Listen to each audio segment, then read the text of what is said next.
have access. Beautiful. Thank you.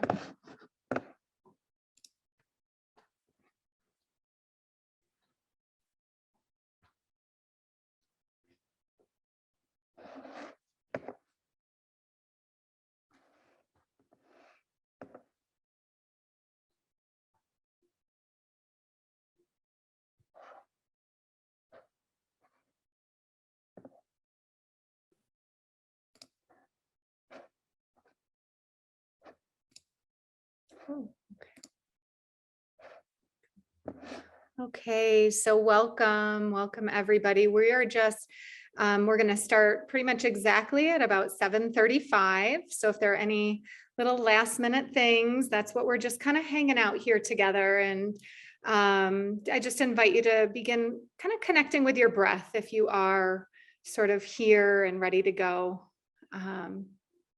Just a good moment to support this transition from whatever you've been doing into what's here. And we'll get started in just another minute.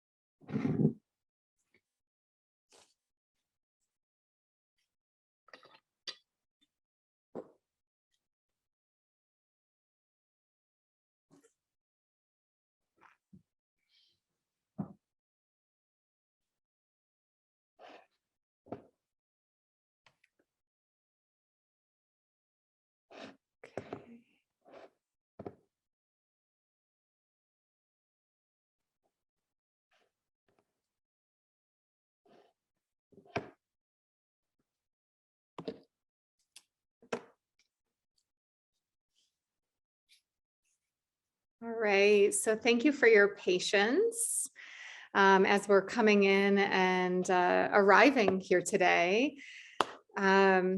Welcome to this May's connection event, opening to wholeheartedness, embracing the shadow and the light. I am super excited to be engaging in this conversation with all of you. And as you can see here, and as you've probably seen in some of the materials that led you here tonight, it's a privilege and honor to have invited friend and colleague and,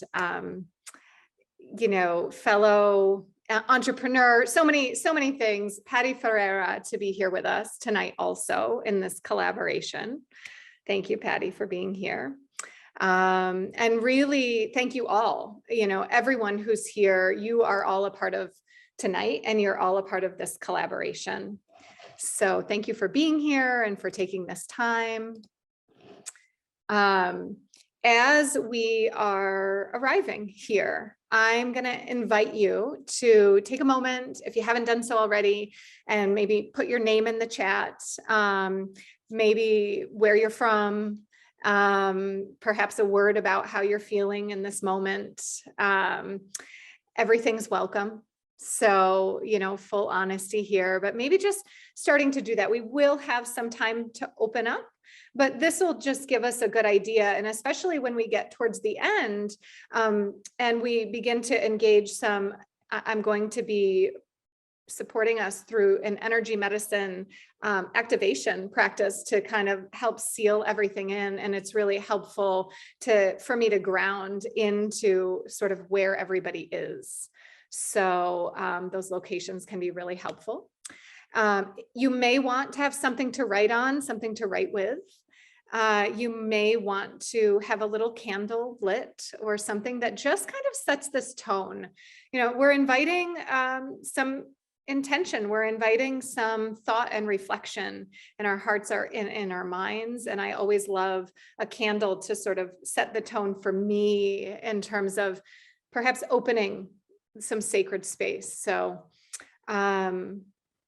And as you've probably already done before you even showed up here, just check, is there anything else that would make you feel more comfortable, that would make you feel more safe? Maybe it's earbuds, maybe it's, the movement of a pillow. So whatever that is. And as I'm saying that out loud, I'm realizing I'm looking at my candle that I thought I lit and I need to light it again. So allow me to do that. And one of the things that I like to do when I'm lighting a candle, whether this is in session, holding space for someone in session, or something like this tonight, or even just in my own meditation practice, it helps me to sort of consider that I'm giving energy and acknowledging the energy of any supports that are around, any supports that are here for this gathering, for each of us as individuals and as a collective whole. So I just want to call that in here tonight. And let me just check in for a moment. Can everybody hear me okay? Everybody see the slides okay? Okay, beautiful. So next, here we are, settings intention overview, right? It's important to me that, to the best of my ability, part of this container that's created does feel safe, that what we say here, we feel good about that it is sort of confidential. If there's a share going on when you leave this group, if you're talking about it to people, just sort of, share your own piece. Don't, take care not to necessarily share someone else's story. Does that sound good to everybody? Yeah. I will be opening. This will be interactive tonight. I want to hear from you to the extent that you feel comfortable sharing. The event is being recorded. People who registered who weren't able to attend will receive the recording. You that registered and are here, you'll also receive access to the recording. So it's not just for them, it's for all of us. And there will be some time at the end where I will stop the recording. And we'll move into some more perhaps time for you to share the impacts and your thoughts and feelings, which you can share at any time throughout. But I do just want to share that there will be time if you feel like you want to do that just with the group when we stop the recording, and that's not going to be recorded. And then also the energy medicine piece won't be a part of that recording either. It's just for those of us who are able to be here live and in the flesh. So any questions about that? Feel free to put them in the chat or raise your hand if I can see you. So this is what we're going to be moving through. First, we're going to start with a little bit of an embodied discussion. I'm going to talk about and introduce the topic a bit more, what we're here to focus in on and reflect on tonight. Then, and Patty is going to come in and share from her experiences in her life and whatever she wants to share with us as a professional, however that flows. Patty and I are going to flow with that. We're going to move into some experiential practices specifically catered to opening to wholeheartedness, embracing the shadow and the light, right? This is what we're here for. So we're going to talk about it. We're going to do it in real time. And then we are going to move into that question and reflection period when we'll stop the recording before that, and then the energy medicine activation. So if you need anything, your thoughts and feelings are welcome throughout.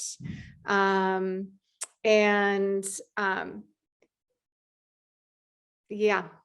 I'm like, feel free to get my attention if you need, send a message in the chat. People are also looking out for those. So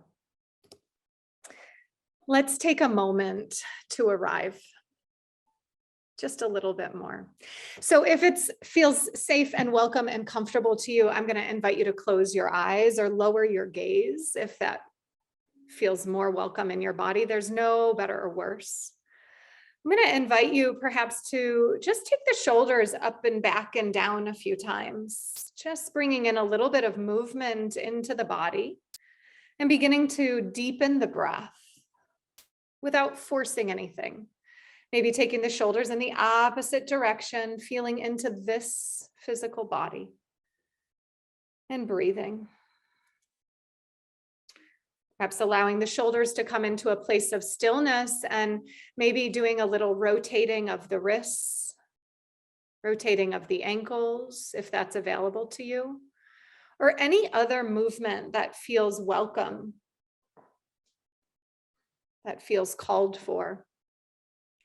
And whenever it feels like it's been enough, I'm going to invite you to bring the hands to the body, perhaps a hand over the heart, a hand over the abdomen. And together we'll take a few cleansing breaths, inviting a full breath in, opening to receive, and a smooth, gentle exhale, releasing this breath, feeling into the groundedness of the self here and now.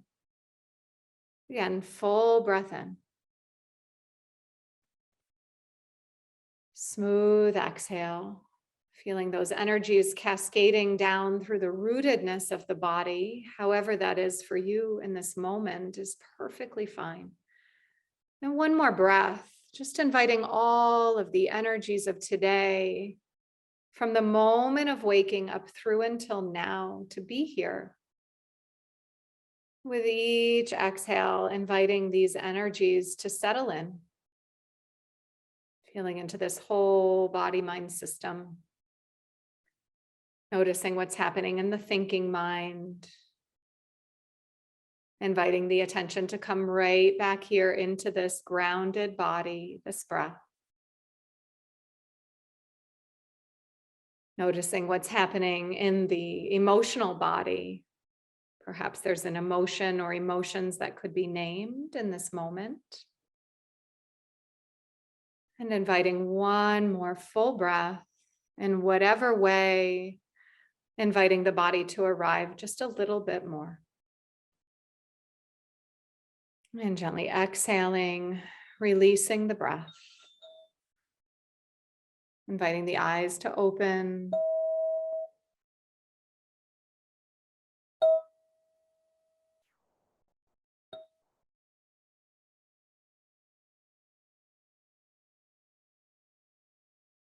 And so welcome. It's a privilege to be here with all of you. As we talk about opening to wholeheartedness, it's important that we consider the truth of our nature. The truth of our nature. What are we, each of us, right now in this room? We are a group of women here gathered, and the truth of our nature, male, female, binary, non-binary, no matter what it is, we are holistic beings. As holistic beings, our mental, our physical, our emotional, our spiritual aspects of ourself, they're all intertwined. They all matter. Our, what is conscious, what is known, what we can see, what we can talk about, what we can claim, and what is unconscious, what is unseen, what we don't know, what we're not sure of or hasn't shown itself to us yet. These are also parts of ourself. And then these concepts, the shadow and the light, sometimes this could go along with conscious and unconscious, what's seen and what's not seen. Tonight, we are going to talk about the shadow and the light a bit more specifically, because in order to be able to even consider making a choice around embracing something, it's helpful to have some understanding, to have some rationale of what is it that we're even talking about. So we're going to talk more about this, but this piece of who we are as holistic beings, right? It's all included, all interwoven. It's so cool and so complex, that we are these kind of multi-dimensional beings with all of these different aspects of self. Our view of ourself, how do we see ourselves? How does culture, how does society see us? From a holistic perspective, which is a bit different from sort of the general way that, over the years, we are moving more and more as a culture and as a society into an understanding of our holistic nature. That is happening, that is here. This is why we're here, even having this conversation, which is pretty cool. And it is still very deeply rooted in us, what is often called the Cartesian model. This is sort of the traditional Western medical model of a series of parts, right? And so when we think of ourself, our health, our lifestyle, our personal, professional growth, whatever that is, to think about it as parts versus as the whole is a completely different perspective and completely different approach. From that holistic perspective, we're looking at how these different parts of ourself, conscious and unconscious, emotional and physical, mental and spiritual, interconnect, intertwine. And, that they're a part of a system versus, oh, here's my physical health and here's my mental, emotional health in this whole other direction or compartment. Let me just focus in on this one now, right? The holistic knowledge tells us that, yes, we can hone in like with a microscope and go into the physical body, but that what's happening in the physical body is also impacting all of the other parts of ourselves. And I'm talking very sort of close to home here, but we could broaden this to say our work, our family, our friends, our home, our environment, and on, right? So these interconnected, interrelated pieces, this is when we're talking about a holistic perspective, or when I'm talking about that, that's what I'm talking about.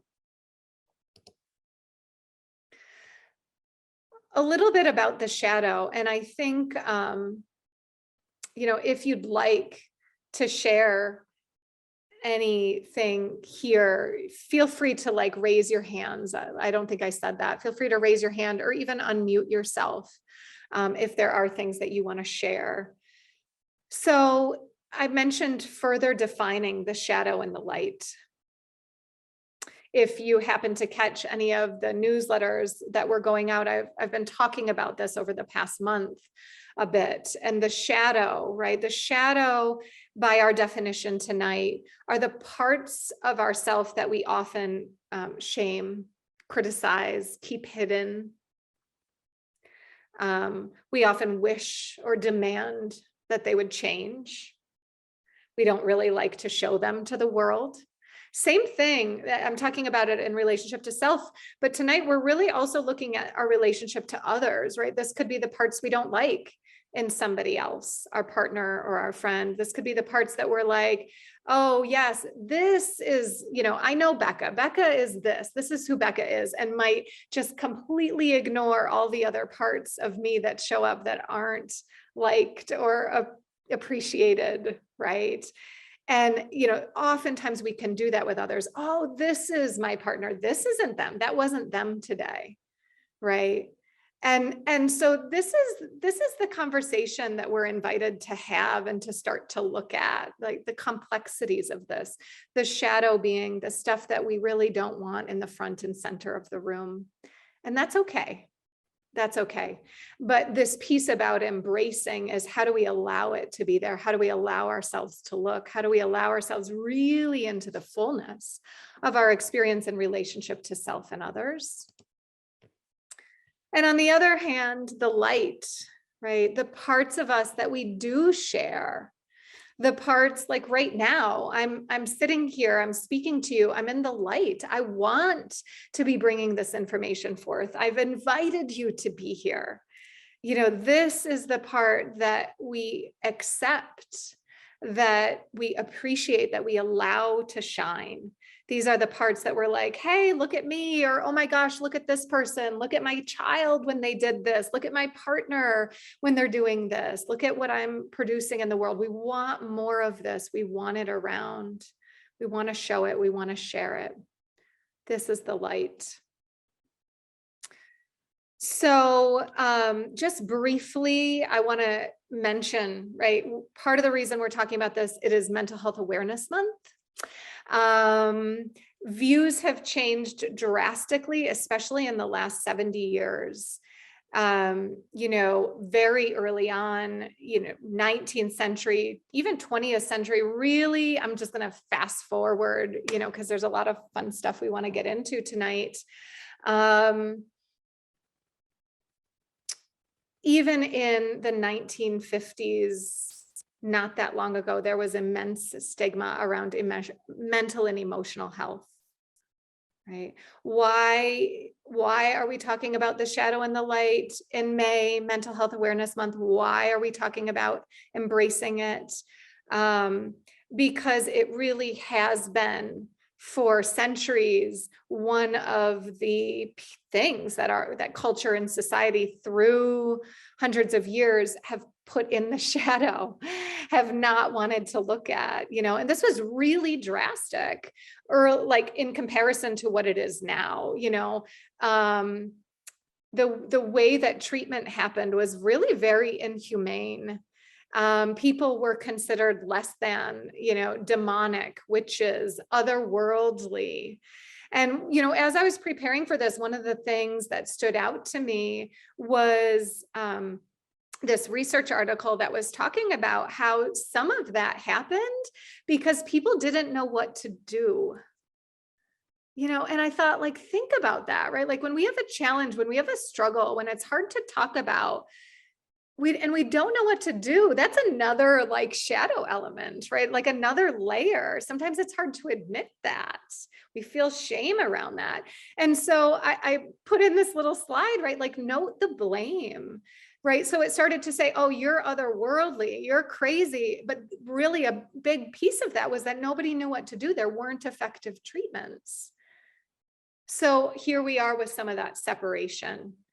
And still in the 1950s, people were sent away, right? There was asylums, there were institutions. Over the years, from the 60s, 70s, 80s, we became deinstitutionalized, and folks struggling with mental emotional illness, mental emotional symptoms started to become more front and center. We started to see them again. This helped us normalize and naturalize and start to understand and start to see, oh, this isn't otherworldly. And that really came side by side with us starting to know what to do and becoming interested and having that interest be valued. It became more legitimate, right? So our own evolution, and this is part of what I see, and I'm going to be really curious to hear from you guys as well, right? But what I see in general with the amazing people that I have a chance to work with and just the communities and the culture, that our views regarding mental and emotional health are more open than ever. Particularly in younger generations, people are seeking therapy, they're seeking coaching. We can talk about these things. There is awareness of it. People are taking action around it. And I think that this is one aspect of our life where younger people are really modeling for the elders. They're coming in with a different level of mental and emotional awareness. And this has certainly trickled down, but it's definitely strong coming up, if that makes sense. I think it's really, really exciting. How does this relate to wholeheartedness? Wholeheartedness, right? Holding space for all of a person. And I think the ultimate, or the practice that we'll be engaging in this evening is, in non-judgmental acceptance to the best of our human ability. How can we see all of this, one's whole being? Through the years, we can see how certain parts of our experience were sent away. Maybe we didn't have schizophrenia or bipolar disorder, or maybe we did, but let's just say, like, even in the day-to-day. And this is one of the things that over the years started to shift. And, I think it said, like, by the 70s, or particularly by the 80s, 1980s, people started to not only legitimize that, like, oh, studying this is important and good. They started to give a lot more funding to it, but it also became, what do we do with the day-to-day, versus this like blanketing. And so this piece coming into the day-to-day, that's part of what we're here. I invite us to talk about tonight, our day-to-day light and shadow, and in the day-to-day, what we're happy and excited to share with the world, and what we might sometimes experience internal criticism around, or not feel comfortable showing, or want to keep hidden, feel shame talking about, and traditionally this, like, keeping it in the closet, right? This is another big one. I didn't mention it specifically, but I'm gonna, in the slides, but right, like homosexuality, any alternative range around sexuality or gender, keeping it out of here. It's not in the room. Wow, how that's changed, since I've been in high school, and this is part of, I think, what comes from younger generations. We can see how the older generations made way, and then the pace of the change today. But those traditional shadow elements, you're probably all familiar with that statement, the elephant in the room, whether that's alcoholism, whether that's domestic violence, whether that's abuse, right? Like, some of the silence is what keeps these cycles of pain and trauma rolling. So this is part of the rationale for embracing, right? Embracing, for talking about it, even in our own lives and in our own selves and in our own relationships, each one of us here, because it's my belief that every single one of us, what we do in the day-to-day, in the moment-to-moment, the hour-to-hour, ripples, right? It ripples. It might just be our own little baby practice, but it actually has such an impact. So if it has to do with our self-talk or any other things, it matters. It matters. And so today, even though I'm talking about mental health and bringing this into the conversation, we don't have to dive into deep, dark traumas. We can talk about, the little perfectionisms that happen inside of us, or, whatever we feel safe and comfortable with. But it's all welcome, and it all matters, right? And so in practicing holding space for wholeheartedness, I shared recently in a newsletter about my experience, my relationship with my grandfather. And really seeing, right, there were things about him that were super challenging throughout for a lot of members of the family. And there was so many things that were so beautiful and loving and incredible and steadfast and safe and protective, right? And he passed recently, and we were having these conversations, and it was like, to see all of him, to accept all of him.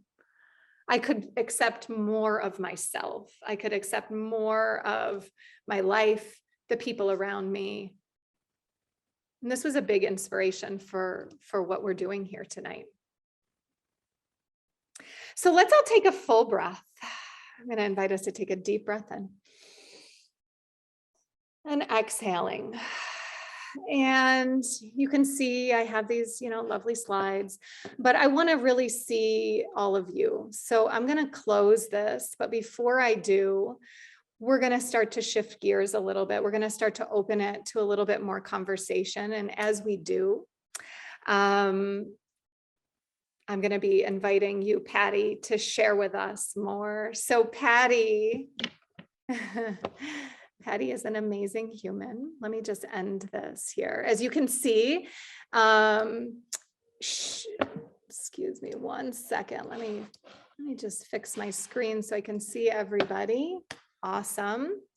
So I met Patty, at least 4 years ago, 4.5 years ago, 5 years ago, I don't know, somewhere there, somewhere around there. And as you can all see, if you can see her, just this incredible light.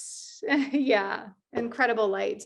Patty helps women, this is through my lens, right? Patty helps women transform their lives, their businesses through wholeheartedness. That's what I would define it as, through embracing their authenticity and going from there to amplify their intentions and their outcome goals.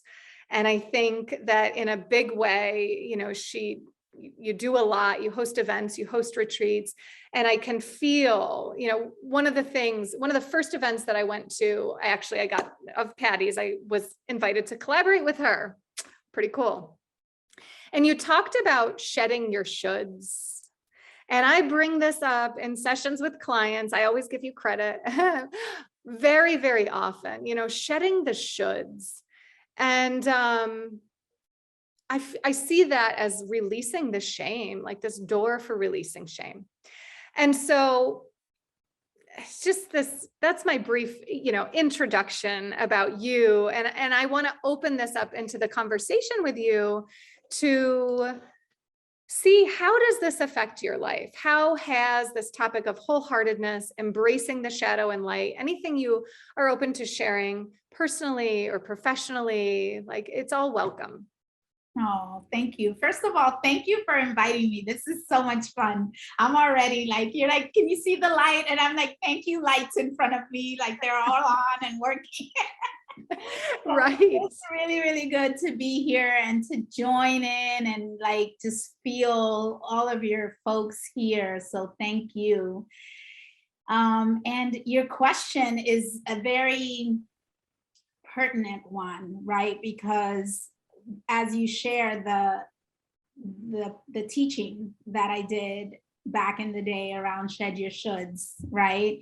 It was and it still is very much what I think is the most important piece around expansion of self, right? Is this piece around coming home to self, coming home to wholeheartedness, right? Which are all the pieces of us. And for me, it was very much, a teaching that came from my lived experience. Like, I was my first client, right? I was living the experience of a huge list of conditioned beliefs and thoughts about myself that were a big ball. Like, if you could see a big ball of yarn, there was like so much in there, and the common denominator, the driving force, was shame. Mm-hmm. Right. And when I talked about shedding your shoulds, for me, it was very much this, right? Shedding the things that are keeping us small, the beliefs that are keeping us small. And when you talk about it from the perspective of shadow, right? The conversation that I love to have it's a little bit different, because the invitation with shadow is not so much to shed it, but to reconcile it, to bring it in, and not so much like bring it into the light, right? Because that would mean completely like transferring, killing it, right? It's about reconciling it, letting it in, falling into the authenticity of it all. And I think that's been the evolution that I've experienced, because in the beginning it was like, get it off of me, like which was where I was at that moment. That's what I knew. I knew that it was no longer serving me. I knew that I needed liberation from it. And I didn't know that the liberation would come from the acceptance of it, from the allowing it to come in, from the allowing myself to see those parts of myself as a beautiful, authentic, self-expressed, version, right? Versus killing the shadow, right? So I think that's the piece that has evolved from that. Yeah, really very powerful. That, right, this is that acceptance piece, to accept without trying to change. So often, whether it's applied to self or other, we can recognize, or I can recognize, I'll keep it very, very close. Like I can recognize what I like that this other person isn't doing. And then what comes up after that, often the desire for it to change. I already have a solution for how it could be different, or if only they did it this way. Right. And it's like, but can I accept the whole self just as it is right now? Can I love all of that? Yeah. I love all of that.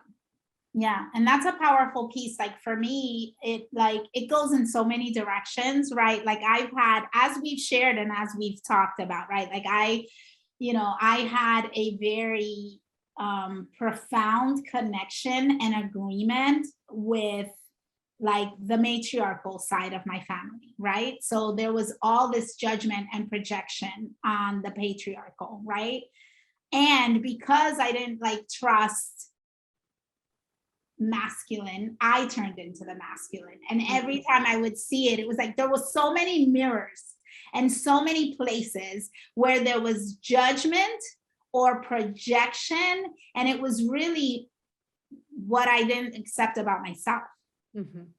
Everything that I was placing onto others, right? And I'm wondering, and full sovereignty here, but as you talk about that in your experience, and like the matriarch and the patriarch and sort of the sidling, right? Like, I don't want this, let's keep that over, I'm coming over here. And then not even realizing like, wait a second, I'm kind of actually embodying this whole thing. And this is what happens with the elephant in the room, right? It doesn't get talked about. So the elephant, the problem gets bigger, right? It goes through everyone. So I don't, you don't have to, we can go in a whole other angle, but I'm wondering if you would be open to sharing a little bit deeper on that so we can understand more about what your experience was as you talk about that. Yeah, I mean, my experience was that it was very much conditioning. It was very much beliefs and agreements that I made growing up, right? And there were nodal points in growing up that I could now recognize where I was asked to choose, right? Like, I was born into a family of very strong women, and it was very matriarchal. Like my grandmother was a very big presence. And then, it was my mom and her three sisters, right? And there was always the suggested conversation that the women made the decisions, right? And the men were there for the moments where women couldn't walk through without a man, right? Like if there needed to be a transaction where it needed to have a man, it was like enter man, but the decisions, you are permitted now, right? Like yeah, the decisions and the leadership, it was very much driven by women in my family. And I remember now moments where there was a unconscious ask of what side I was on. And of course, I wanted to belong and be accepted and be part of the women's group. I remember myself very, very small, sitting outside, like on the floor of the room where the women gathered and kind of planned out the process, whatever it was, whether it was the vacation for the year or what we were doing for Christmas. Like I could see the tribe of women coming together. Like that was my experience growing up. Mm-hmm. And in that experience, I began to make decisions and choices and beliefs around men. Mm-hmm. And it was like, they're less than, they are not the decision makers, they're not the ones that are driving the process. So as I'm making these decisions based on observation and what was being modeled, I'm also taking on a role that is overextending and overcompensating for that truth, right? They're not leaders, so I get to be the leader, right? And they can't make decisions, so I will make the decisions. And all of that is great until it's not, right? All of that is great until it is the thing that's got you arrested, right? And I became frozen in that identity, right? Which is the piece that I think we're talking about. When something is keeping you small, when something is keeping you frozen in an identity, all of those pieces, when something is keeping you separated or alienated, all of that is the opposite of wholehearted, right? Of your whole self. So my question to women in general is like, what owns you?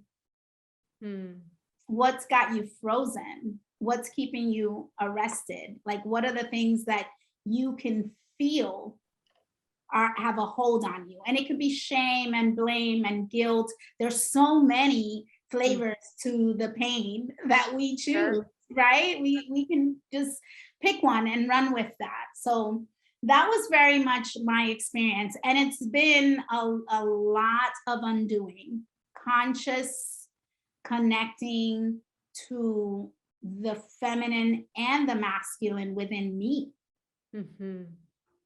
Because that way of being was touching every area of my life. Right. And not trusting the masculine was showing up in the most simplest representation of the masculine. Like, it was literally showing up in the structures of my business. Like, I had marketing funnels that weren't working because they were masculine and I didn't trust it. So I'd go over here and do my business on referral and connection and events, because when it came to that, it was more of a feminine approach for me. Like, I like to feel and touch people and connect with them. So anything that had to do with like automation or techie stuff, I didn't trust. And that in itself is masculine and feminine.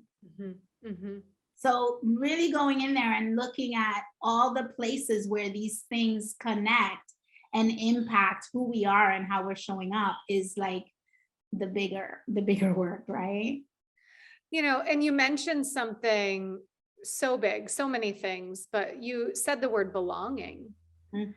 You know, and when we're talking about opening to wholeheartedness, when we're talking, you know, belonging, right? Like the fear of rejection from an individual, from a group, right? Like, what will my family say if I go up against this? What will my partner say? What will my, you know, you name it, what will they think, right? That general thing. And will I be okay? And that it's incredibly scary to think about an individual and or a group not agreeing, not understanding, or like to risk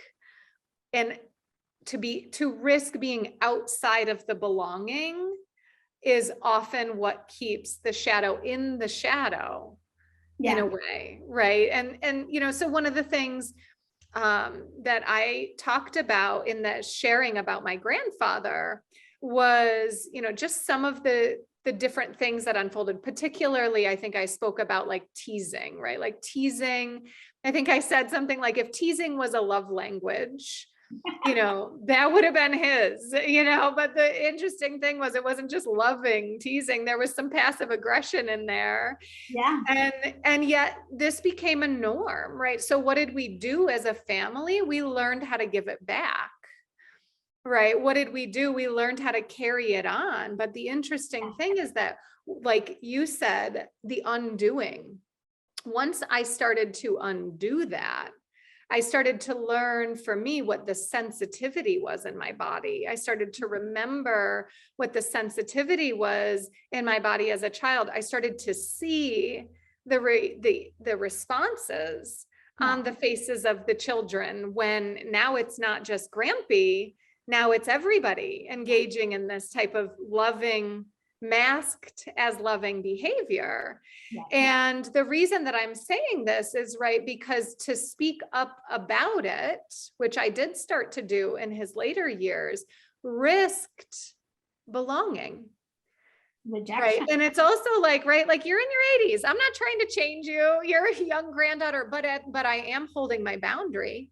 Right? This is what's acceptable. This is what isn't. There is another way to show love. And, you know, I was able to sprinkle some of those things in sometimes, Mhm. But this, I think for so long, didn't say it, went along with it, learned how to be with it. Why? For risk of belonging. Yes. Because I didn't want to lose his love or the love of the family, that it was like, talk about, kind of that elephant in the room idea, like everybody just going along, even though if I really feel into it and think about it and have conversations, there's a lot of mixed feelings. There's a lot of mixed hurt, because to blend those things together, and then here we are, wholeheartedness. I'm talking about an incredible man, Yeah. a loving man, and so happy, so proud to have him as my grandfather. So it's like, how do we wrap our hearts around the whole of this? Yeah. There's a lot in what you're sharing. I mean, so much. And I resonate with you. I like one of the things I do on Tuesdays now in Confessions of an Awakened Boss Lady is I bring in my grandmother's sayings and which ones were expansive and which ones were limiting. And they were all very loving, but a lot of them brought some heavy conditioning and culturalization to the table, right? And that's what we're talking about. It's very much multi-generational chains Mhm. that are coming through generation after generation.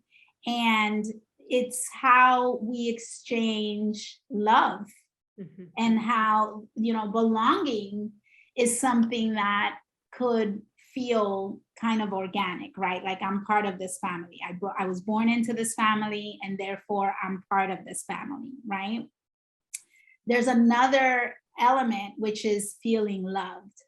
And love for us as human beings is very much connected with validation and celebration. And the minute where we very early on, very young, start to pick up on what is approved and what is not approved, what is modeled and what we get to do to be like the person that we want to love us most. Mhm. Right. And it's like it's the same experience when it came to my grandmother, right? There was value in receiving her love.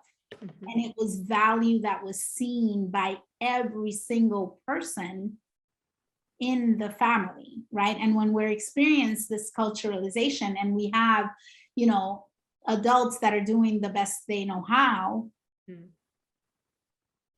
and we are being brought up in that experience, it's very hard, it's very uncommon to awaken Mhm.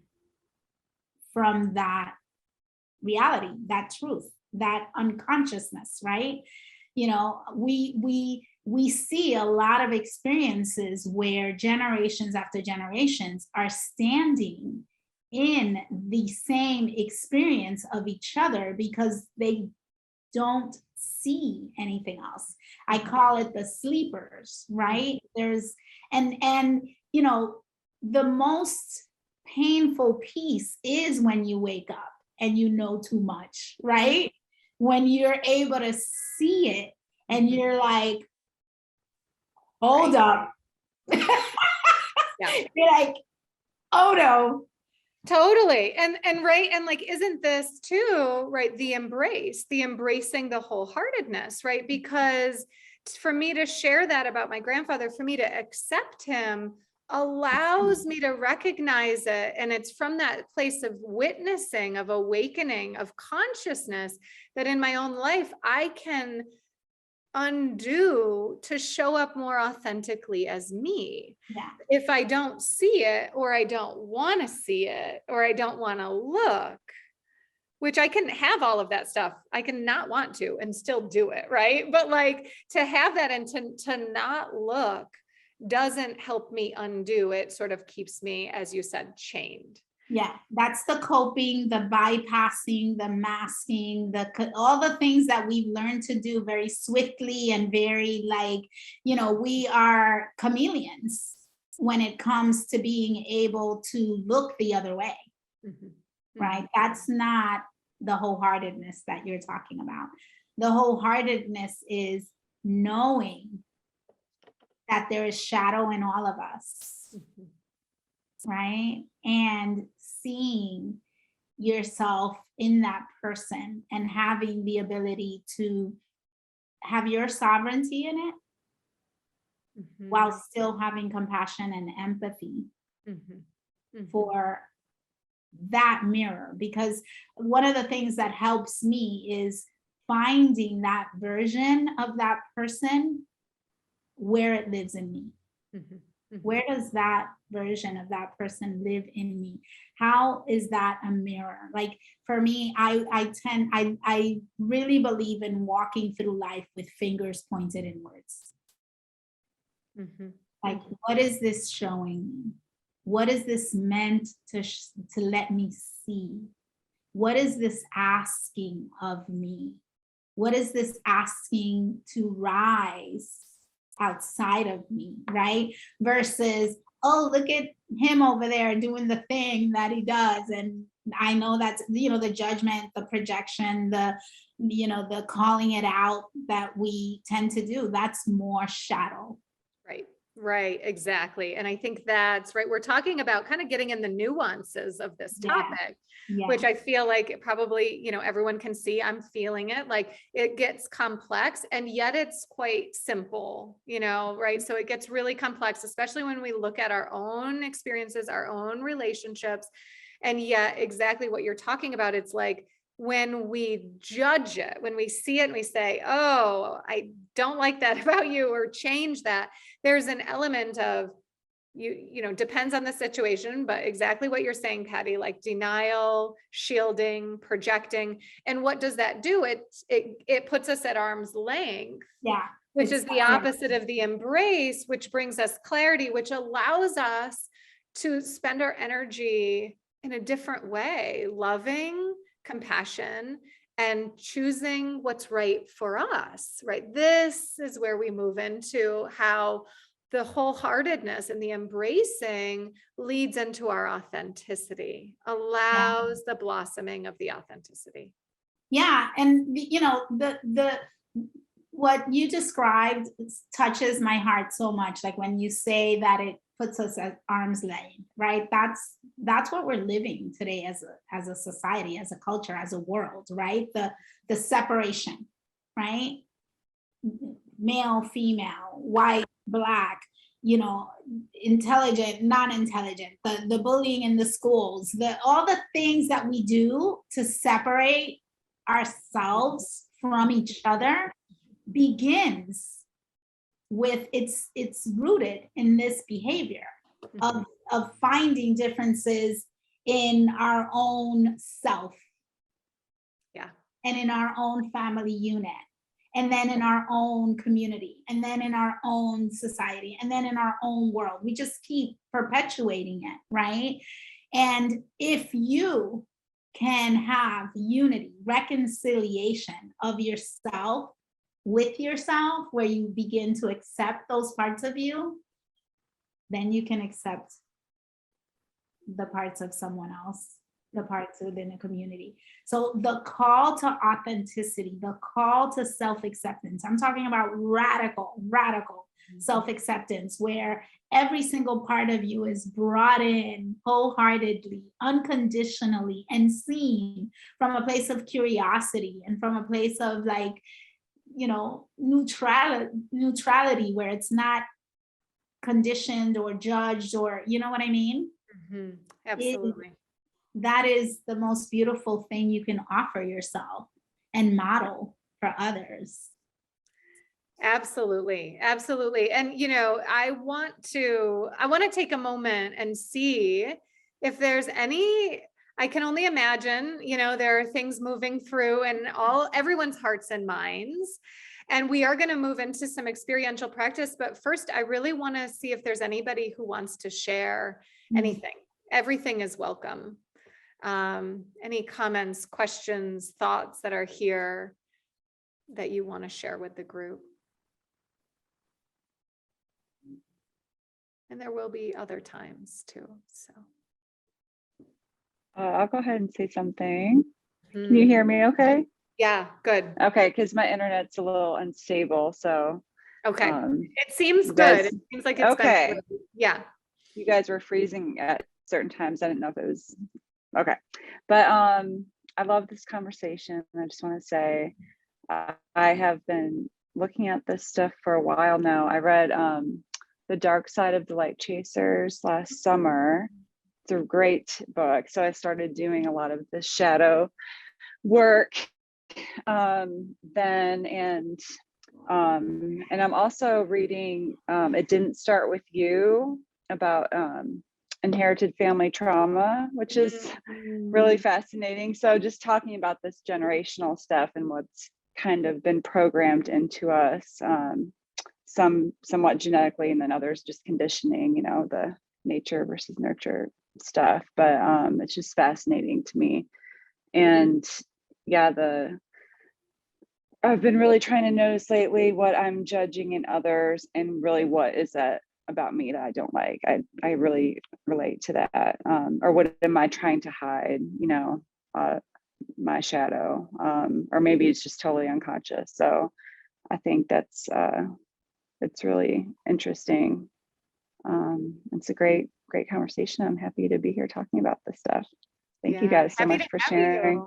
Yeah, happy to have you. And if you'd be open to it, maybe later, like text or email me those books, because I'm going to send out an email to everybody with like the recording and stuff, like tomorrow or the next day, sometime in the next couple of days. And I would love to include those because they sound, I haven't read either, and they sound great. Yeah. Yes, I will do that.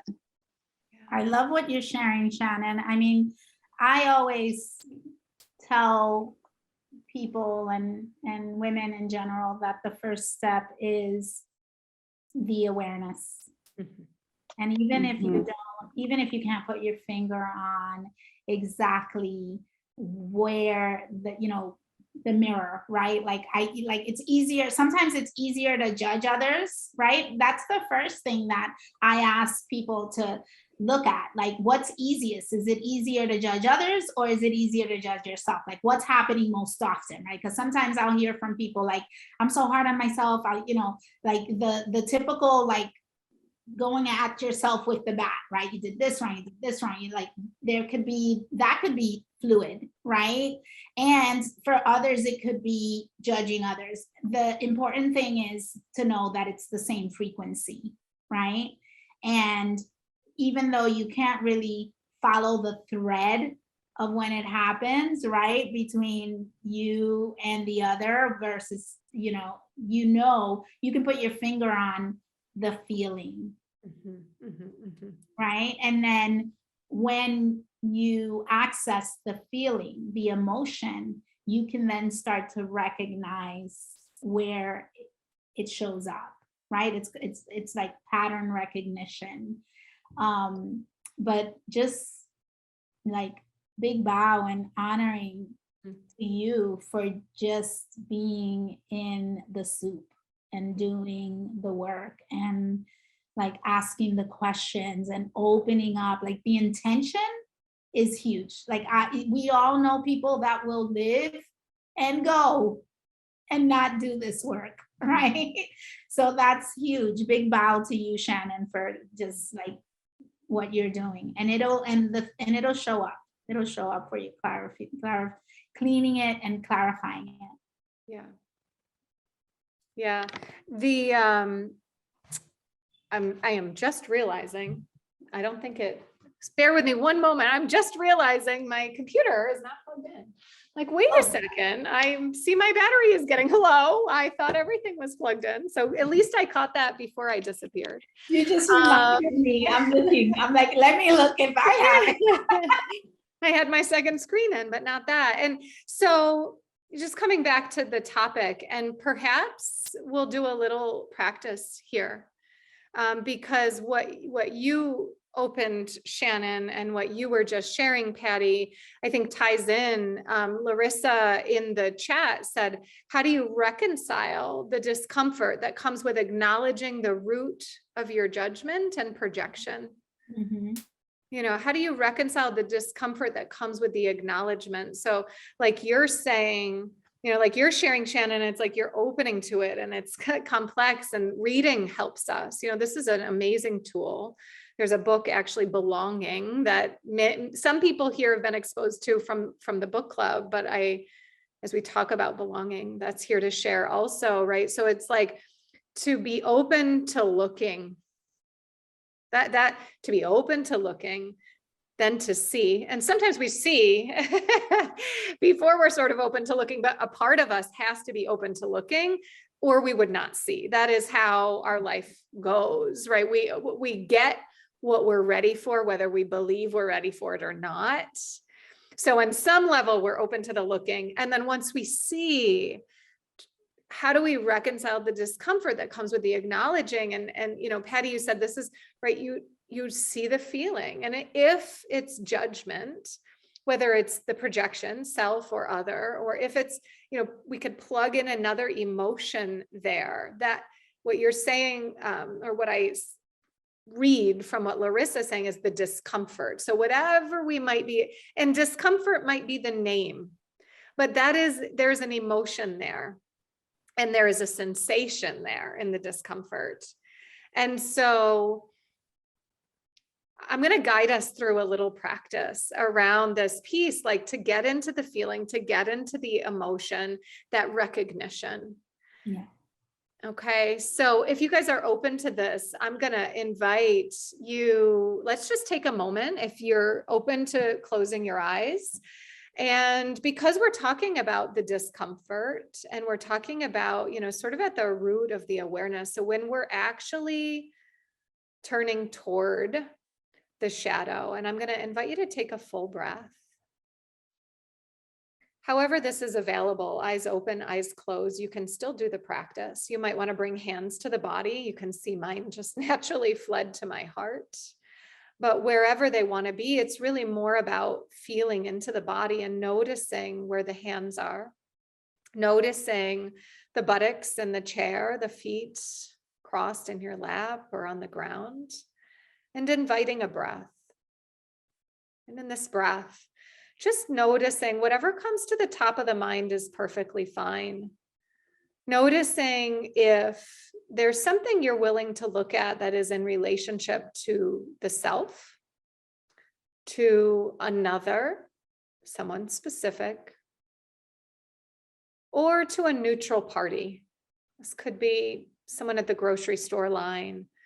And so I just want you to notice that for a moment and sort of check in with yourself. What feels like it's a soft entry? What feels like it's an okay door to turn toward? And then just inviting a breath in. And as you're holding space around one of these three, the self, the other, or a neutral party, more of an acquaintance, someone you don't know as well, perhaps just allowing a moment, an experience to come to mind that might have happened, and inviting a full breath.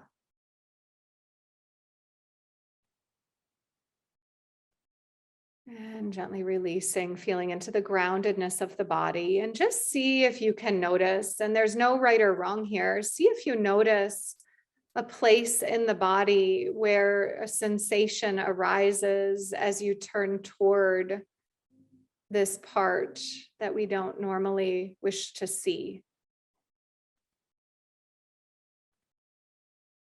And just notice where this might be, just sort of recognizing, perhaps naming if there's an emotion to be named. And investigating a little bit, noticing where in the body, noticing if it's perhaps even outside of the body, this sensation, this experience. Noticing if it has a size, perhaps the size of a penny or the size of a volleyball, perhaps the size of an entire car. Just noticing. Maybe there's movement or stillness, and inviting a breath. You can always open the eyes if you would like, or feel a little bit more into the buttocks, the body. And then just naming again, gently allowing whatever's here just by taking a breath. And perhaps letting it know, I see you. I feel you. I hear you. And maybe if there is a place inside or outside of the body that comes up for you in this practice, there's no right or wrong. Just imagine that you could breathe right into that space as if it could breathe itself. This is just an invitation, not forcing anything. And perhaps for some, it feels like discomfort. Perhaps for others, there is a named emotion. Maybe others, lack of sensation at all, just whatever's here. Inviting a breath.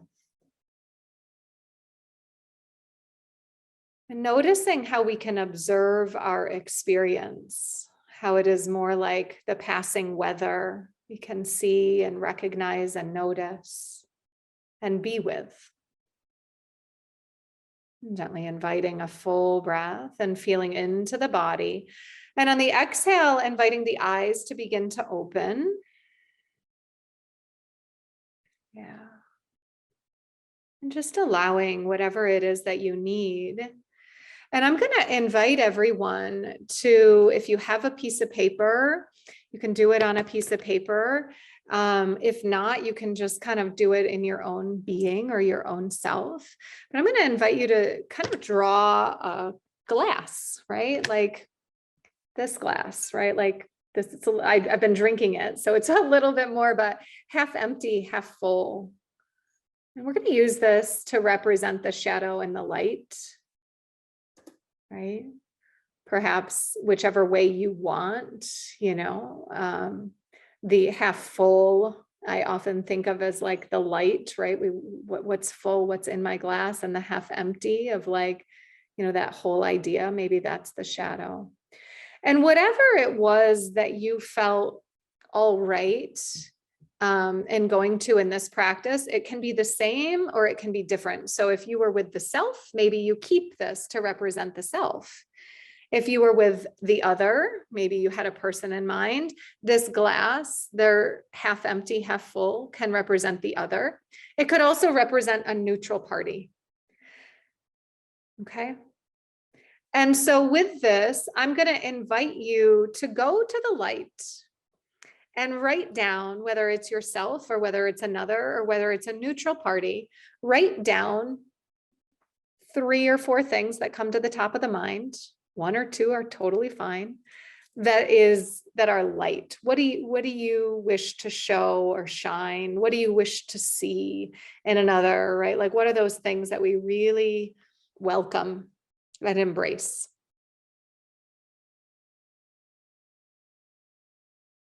And if you can, notice your breath as you're doing this without trying to change it, just staying in tune with the physical self, with the embodied presence.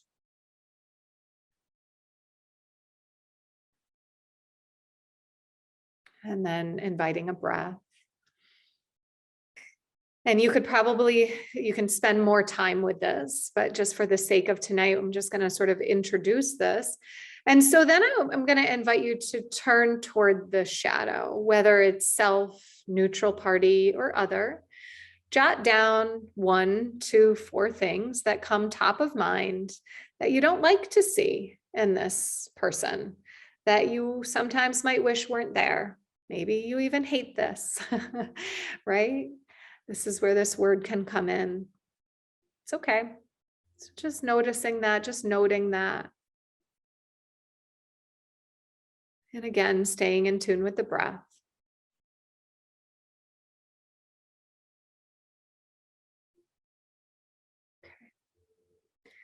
And then inviting a breath in, and remember, you can come back to this. So whatever's here is totally enough. And on your piece of paper or in your mind's eye, I'm going to invite you to draw a bigger circle around this glass. Okay, so we've got these parts, we've got the shadow, we've got the light. We're sort of humanizing this. So it's this person. You know, if you do this on your own, maybe you actually want to draw a person at some point. You don't have to, right? And then we've got this circle around, sort of embracing this whole glass. And so I'm going to invite you again to close the eyes and perhaps to bring the hands to the body. And if it is comfortable, maybe inviting a hand to the heart and a hand to the abdomen. There's never any better or worse. To me, in this moment, this sort of represents that embrace, right? 2 arms, 2 hands. And inviting a breath. And as you invite this breath, invite the idea of this individual, self, other, neutral party into your space. Imagine just for a moment focusing in, as you just did, on their light qualities that you wrote down. And taking a breath. And focusing in on the shadow qualities that you wrote down. And taking a breath. And from the groundedness of this body, inviting a breath, and imagine that you can expand to hold space for that whole cup. For that whole person, the self or another. And staying with your breath and staying with your body. Imagine that you could embrace or you could wrap neutrality or compassion, understanding, love, whatever's here for you, whatever comes into your mind, your heart, there's no right or wrong. Just imagine that you could be in relationship with the whole of this individual. And this non-judgmental allowing of their wholeheartedness. Perhaps imagine not wanting anything to change, just holding it all up and seeing it right here. Noticing if there is a sensation of comfort or discomfort that arises in the body, recognizing where that is. Perhaps investigating how it feels, allowing it to be seen. Taking a breath in, imagine you could expand out even just a little bit more, almost like a bird's eye view of yourself and this glass and this practice. And just letting the whole of it know, I see you. Taking a breath. I feel you. Without trying to change anything, just letting the whole of it know. I hear you. One more full breath here. And gently exhaling, inviting the eyes to open for a moment if you'd like. We're going to shift gears and I'm going to check in with the energies. So if you want to change your position, if you want to keep your position, just want to call in that little transition here. We're going to spend a few minutes. So actually, I'm going to stop the recording and then